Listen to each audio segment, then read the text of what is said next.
Welcome back to our enlightening series on Islam.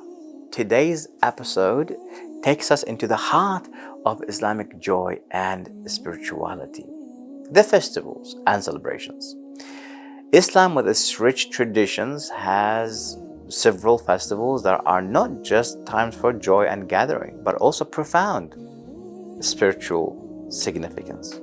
Join us as we explore the major Islamic festivals in the beautiful tradition that surrounds them.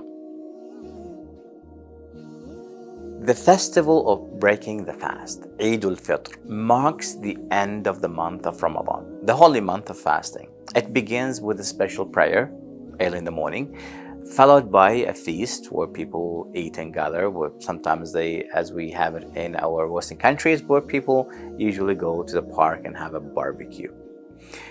So, followed by feasting and giving charity, and known as Zakat al-Fitr, where every Muslim has to give money to those who are in need. It's a time of joy, where families dress in new clothes, exchange gifts, and gather for festive meals. The underlying theme of Eid al-Fitr is gratitude to God and sharing with those who are less fortunate. That's the first one. Eid al-Adha, or the Festival of Sacrifice, commemorates the willingness of Prophet Ibrahim to sacrifice his son in obedience to God. This festival coincides with the Hajj pilgrim. It is marked by the ritual sacrifice of an animal, usually sheep or a goat. The meat is divided into three parts: one for the family, one for the relatives, and for friends, and one for the poor. And depending on the Islamic sect that you might belong to, it is all given to those who are in need. It symbolizes devotion to God and to community and to helping others who are in need.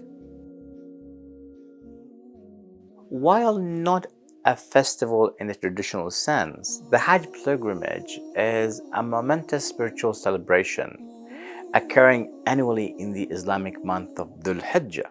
Millions of Muslims from around the world gather in Mecca.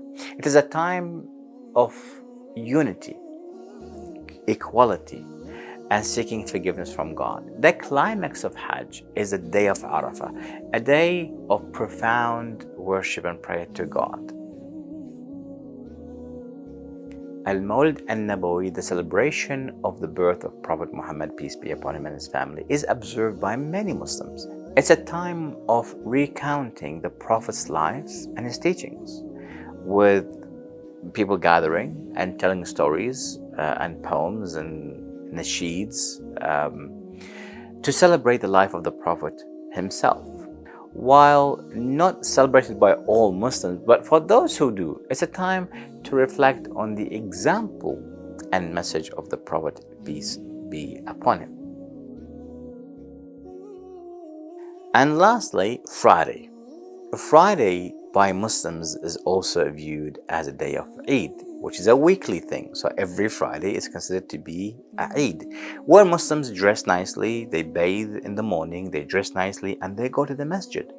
They meet family and friends. Sometimes they go from one place to another. Relatives, they visit their relatives. And it's a time of gathering, a time of happiness. And also Muslims on the day of Friday, they will greet each other by saying Happy Friday. So that makes it also a Eid day. Now, to be fair, there are other festivals, there are other important Eids in the Islamic faith, but inshallah we will leave them for another day. But we're just staying with the main ones here. So just keep that in mind. Islamic festivals and celebrations are deeply rooted in gratitude, remembrance, and generosity. They reinforce the sense of community, compassion, and connection to the divine. These celebrations are not just about joy and social gatherings. They are reflection on the rich spiritual tapestry of Islam itself. We hope this episode has given you a glimpse into the celebration and spiritual side of Islam. Join us next time as we address common misconceptions about Islam. Don't forget to subscribe, share your thoughts with us in the comments below, and we will try to answer them if you have any questions. Once again, thank you for joining us in exploring the vibrant festivals and celebration of Islam. Until we meet again, peace and blessings to you